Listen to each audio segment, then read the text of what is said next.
અમદાવાદ મહાનગરપાલિકાની બજેટ સભામાં કોંગ્રેસ ભાજપની મહિલાઓ બાખડી। જુઓ, આ છે લોકોની સેવા કરવા માટે બનેલા કોર્પોરેટર। લોકોના પ્રશ્ન ઉઠાવવા કે લોકોનું કામ કરવાની બદલે ન જેવી બાબતે બાખડી પડ્યા હતા। જાણે કોઈ મહોલ્લામાં મહિલાઓ બાખડતી હોય તેમ અમદાવાદ કોર્પોરેશનમાં મળેલી બજેટલક્ષી સભામાં ભાજપ કોંગ્રેસની મહિલા નેતાઓ સામસામે આવી ગઈ।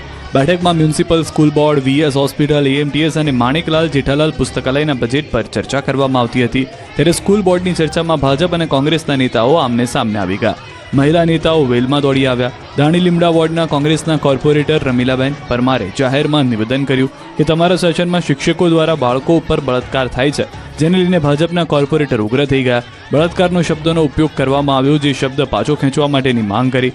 સભા જંગના મેદાનમાં ફેરવાઈ ગઈ। મામલો વધુ ઉગ્ર બનતા તે પૂર્વે જ લંચ બ્રેક આપી દેવાયો। બીજી તરફ ચોકલેટી શબ્દને લઈને પણ ચકમક થઈ। કોંગ્રેસ નેતાએ કહ્યું કે કોંગ્રેસ શાસનમાં નેતાઓ ભણ્યા છે એટલે અહીં પહોંચ્યા છે।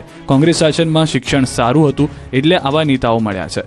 ભાજપના કાઉન્સિલર મહાદેવ દેસાઈએ શહેજાદ ખાન પઠાણને ચોકલેટી બોય ગણાવ્યા અને ચોકલેટી બોય કેમ વિદેશ ભણવા ગયા, અહીં કેમ ના ભણ્યા એવો સવાલ કર્યા હતા। બીજી તરફ સ્કૂલ બોર્ડના બજેટ પર વિપક્ષે ખોટા આંકડાઓ જાહેર થતા હોવાનો આક્ષેપ કર્યો।